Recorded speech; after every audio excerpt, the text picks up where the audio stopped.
ke sekolah. Yang pertama, kekhawatiran akan terjadinya lost generation. Yang kedua, resiko minat belajar menurun dan memudar. Yang ketiga, resiko minat membaca yang menurun dan memudar. Yang keempat, faktor psikologis anak yang mulai jenuh selama pembelajaran jarak jauh. Yang kelima, pembelajaran tatap muka mengoptimalkan kemampuan akademis dan pembentukan karakter. Yang keenam, faktor kebutuhan anak dalam berinteraksi secara langsung dengan guru dan teman sekolah.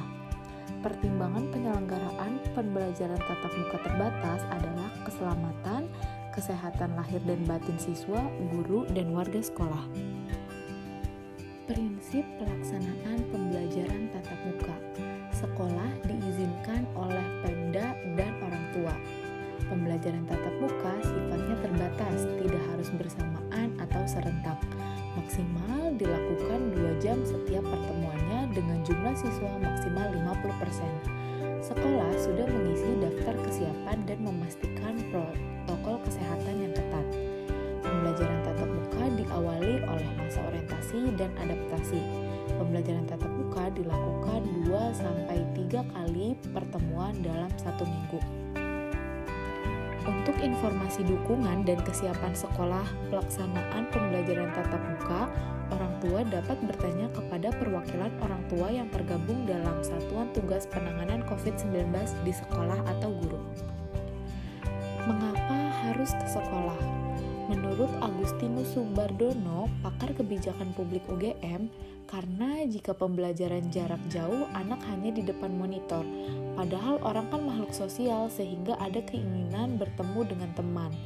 Bukan sekedar untuk sekolah tapi juga untuk berinteraksi. Selain itu juga karena lebih menguntungkan. Siswa cepat merasa bosan dan menjadi stres dengan pembelajaran jarak jauh. Melalui pembelajaran tatap muka, siswa akan jauh lebih menangkap pelajaran. Berdasarkan hasil survei daring yang dilakukan Satgas menunjukkan bahwa mayoritas responden menghendaki siswa dapat melakukan pertemuan tatap muka di tahun ajaran 2021-2022. Sebanyak 54% responden menginginkan pembelajaran tatap muka. Sebanyak 26,90% responden menginginkan pembelajaran tatap muka dan pembelajaran jarak jauh. Dan sebanyak 19,1% responden memilih pembelajaran jarak jauh. Alasan responden memilih pembelajaran tatap muka. Yang pertama, khawatir anak tidak mendapat proses belajar mengajar yang maksimal. Yang kedua, anak sudah bosan dengan pembelajaran jarak jauh. Dan yang ketiga, biaya untuk pembelian kuota internet. Alasan lain, responden menginginkan melanjutkan pembelajaran jarak jauh karena khawatir terhadap potensi paparan virus pada anak akibat masih tingginya jumlah orang yang terinfeksi COVID-19. Berikut adalah harapan orang tua untuk kegiatan pembelajaran tatap muka. Salah satunya adanya kerjasama yang baik antara pihak sekolah dan orang tua untuk meningkatkan keterbukaan, komunikasi dan kedisiplinan dalam menjalankan protokol kesehatan, penyediaan sarana kebersihan yang memadai di sekolah, dan lain-lain. Apakah sekolah aman? Sekolah aman bila memenuhi syarat sebagai berikut.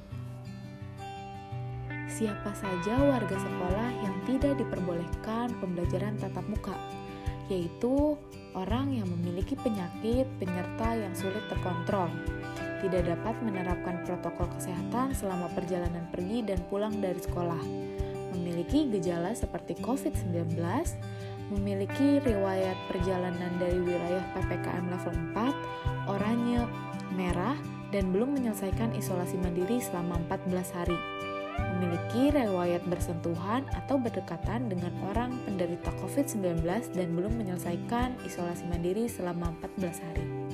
Apakah anak dan orang tua siap ke sekolah?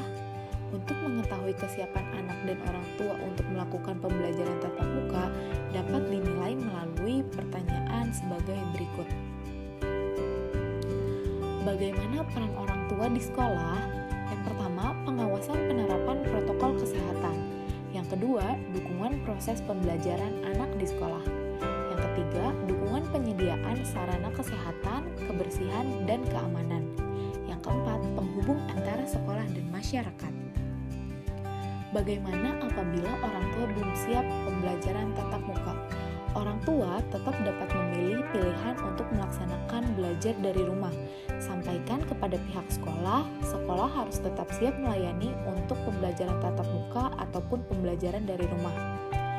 Orang tua dapat meningkatkan komunikasi dan kerjasama dengan pihak sekolah agar pembelajaran tetap terlaksana dari rumah. Yang ketiga, orang tua mendampingi siswa belajar dari rumah dan sekolah siap untuk melayani.